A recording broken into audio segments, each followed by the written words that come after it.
Oke, perkenalkan nama saya Muhammad Gazi dengan NRP 5026241134. Di sini saya akan melanjutkan penjelasan dari board game yang sudah saya buat dengan teman kelompok saya, Daud. Yang di sini saya akan menjelaskan variasi dari board game yang default atau board game sederhana yang 8x8 dengan board 8x8. Di sini saya akan menambahkan variasi di mana board game ini terdapat custom map atau map yang tidak berbentuk secara tradisional seperti kotak-kotak seperti ini, yaitu dengan kita customisasi eh, bagaimana mapnya sendiri. Jadi bisa kita langsung aja coba. Jadi kita bisa memilih berapa pemainnya. Kita di sini akan pilih coba dua.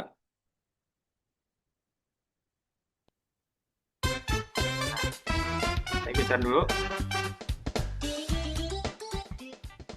Nah, di sini terlihat bahwa mapnya ini sangat berbeda dengan map default yang tadi atau map sederhana atau tradisional board game pada umumnya yang bentuknya kotak-kotak. Di sini terlihat mapping atau not-notnya ini terlihat sangat spesifik dan tidak beraturan atau beraturan tapi maksudnya tidak tidak tidak sejajar atau bisa sebebasnya. Nah, di sini kita bisa lihat ya, di sini saya membuat map dari game Super Mario Party yang dimana di sini startnya di sini dan saya tentukan untuk n itu ada di sini dengan gambar bintang.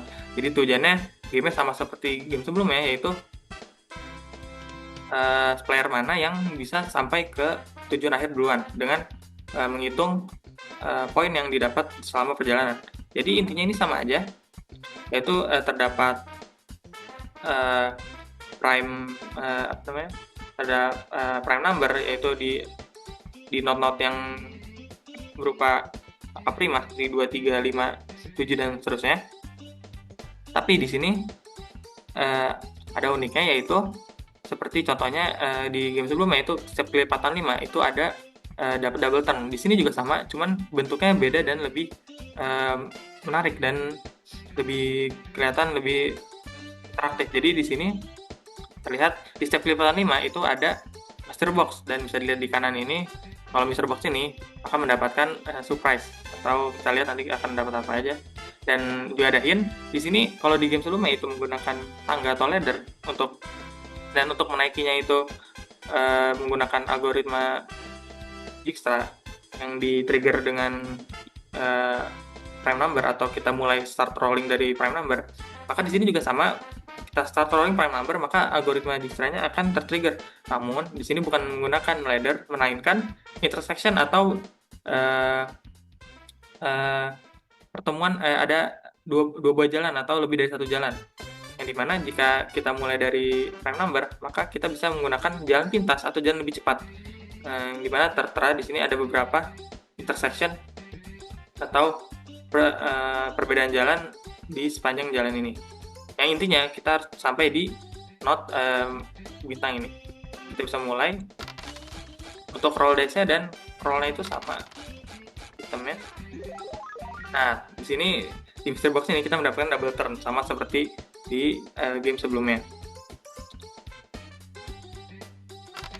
Nah, tapi bisa dilihat di sini not atau kotak player kita itu di sini kecil-kecil tapi mengikuti dengan not yang ada di sini. Jadi terasa lebih interaktif dan terasa lebih menyenangkan. Di sini kita coba apa kita mendapatkan prime number. Oh, ternyata tidak. Jadi di sini kalau misal ada intersection tapi kita tidak bisa lewat, jangan kita situ, karena kita tidak mulai dari prima number. Nah, di sini kita bisa lihat player 2 atau player biru ini bisa mendapatkan intersection atau jalur cepat yang akan akan men-trigger algoritma Dijkstra. Nah, di sini akan, jika kita mendapatkan prime number lalu kita melewati intersection, maka kita akan melewati langsung jalan tercepatnya, yaitu ke jalan yang tidak seharusnya. Nah, jadi kita bisa mendapatkan shortcut speed atau shortcut dari map ini yang ada notifikasi seperti tadi. Jadi kita akan mainkan sampai ada yang menang. Nah, untuk game ini khususnya itu tidak ada dadu mundur atau dadu merah yang akan membuat kita jalan backwards atau mundur. Nah, di sini mengapa? Karena agar tidak terlalu ribet atau tidak terlalu membingungkan, dan juga tapi dengan baik, dengan konsekuensi atau dengan hasil di akhir ini itu kita harus dapat angka yang exact atau tepat sesuai dengan sesuai dengan tujuan akhirnya. Jadi misalnya biru ini hanya bisa menang atau bisa ke star ini jika mendapatkan nilai 2. Jika nilai dapatnya 1, dia maju sekali tapi tetap belum bisa menang. Kita coba player 2. Nah, akan ada notifikasi yang dimana di sini player biru itu mendapatkan 3, yang dimana 3 itu belum exact atau persis agar bisa sampai di star ini. Jadi harus persis atau angkanya exact dengan tujuan akhirnya, itu bintang ini. Coba player 1. Nah, player 1 mendapatkan 4, yang dimana itu pas dan sampai di N0. Di sini akan terlihat pop-up leaderboard dan pemenangnya dengan final score terbesar, dan juga pilihan yang sama seperti game sebelumnya, yaitu play again, restart, dan exit. Yang dimana play again itu berarti kalian bisa main lagi, bisa lanjut main dengan poin yang sebelumnya. Tapi restart ini berarti kita reset dari 0 dan mulai ulang dari awal. Jadi kita bisa coba di start. Nah, saat kita mulai, nah poinnya akan ulang dari 0 lagi.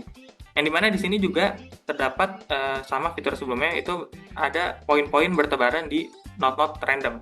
Jadi kita bisa mendapatkan poin-poin, dan siapa tahu kita bisa menang walaupun kita tidak dapat yang terakhir ini, tidak menyelesaikan game ini. Jadi untuk mungkin seperti itu aja alur gamenya. Ini kita akan lihat, di sini kita akan lihat kelas-kelas yang ada di board game custom tadi. Nah, di sini bisa terlihat ada beberapa kelas.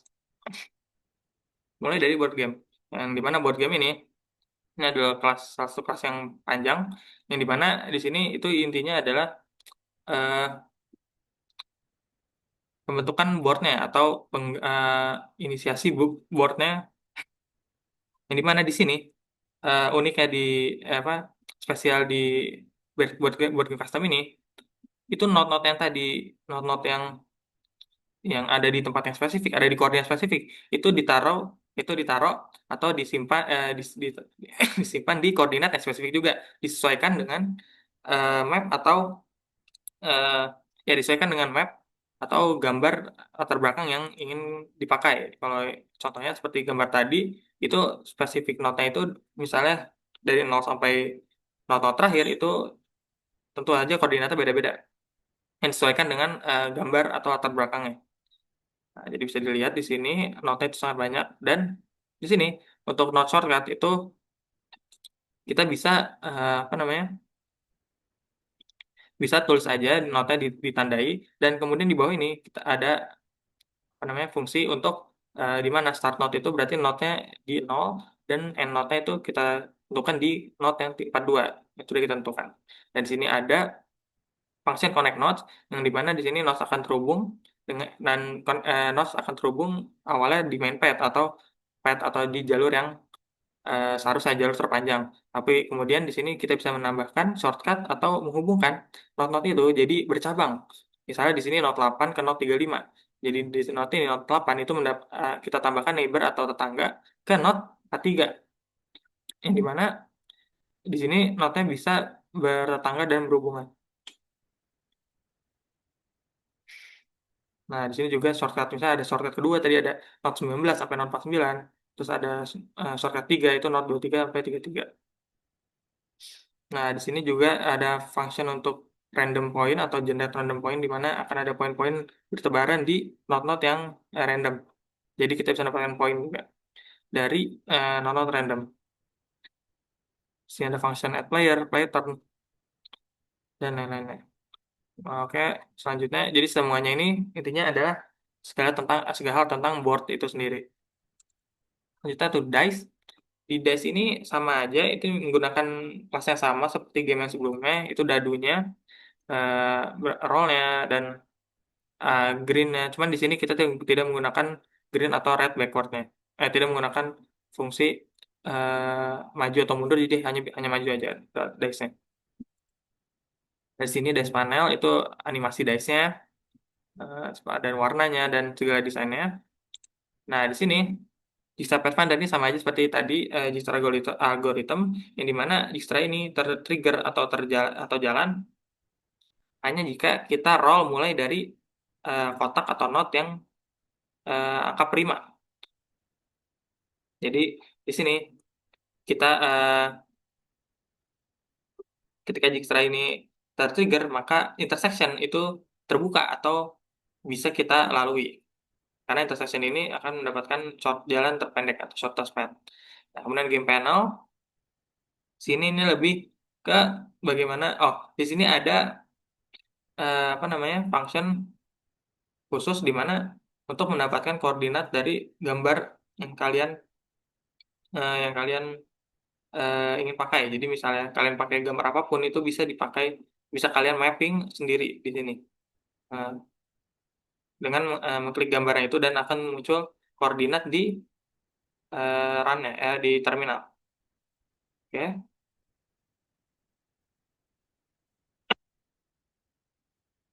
mungkin bisa saya contohkan. Misalnya, ya coba yang 3 player. Ini untuk mencontohkan koordinatnya. Dan di sini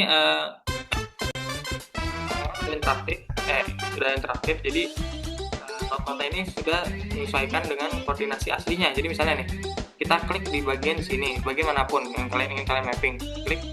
Nah, nanti di terminal itu akan muncul koordinat original dari gambar itu. Jadi gambar itu koordinatnya ini koordinat original yang mau di stretch gimana pun itu tetap akan sama.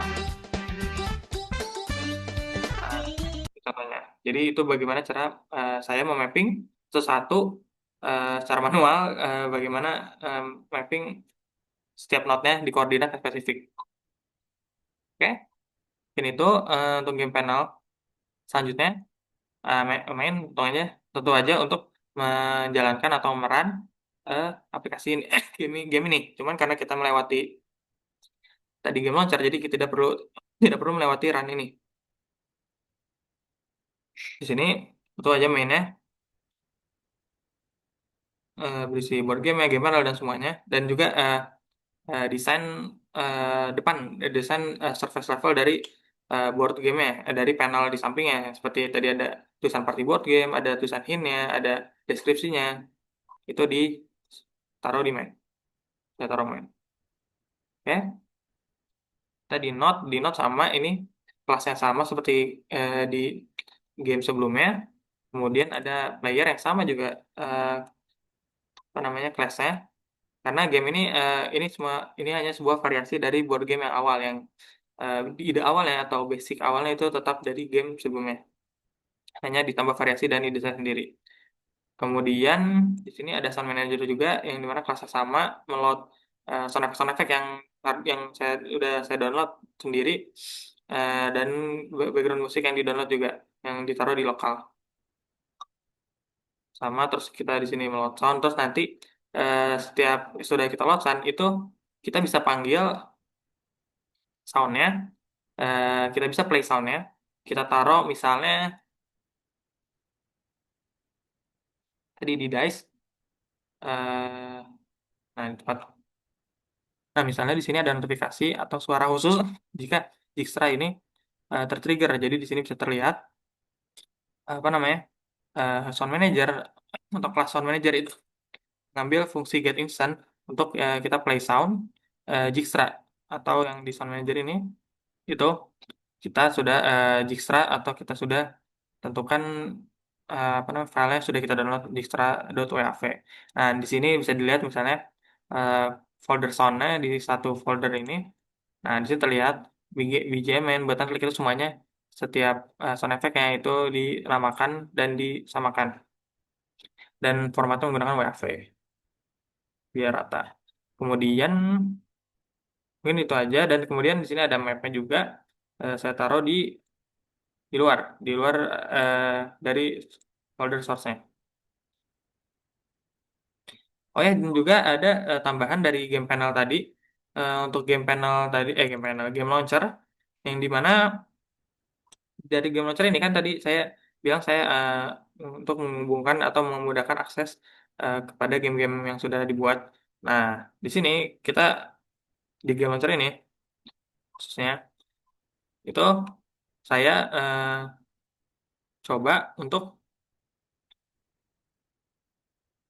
bentar. Nah, di sini di game launcher ini itu dikhususkan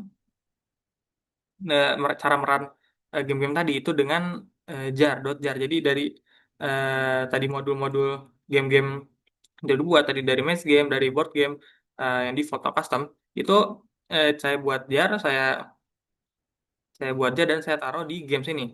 Jadi game launcher ini tinggal meng-call atau memanggil jar-jar ini dan meran jar-jar ini saja. Jadi langsung tidak perlu run ke main dari setiap kelas mainnya. Jadi bisa langsung di-run di jar-nya. Oke, mungkin segitu saja penjelasan dari saya. Mohon maaf jika ada salah kata. Wassalamualaikum warahmatullahi wabarakatuh.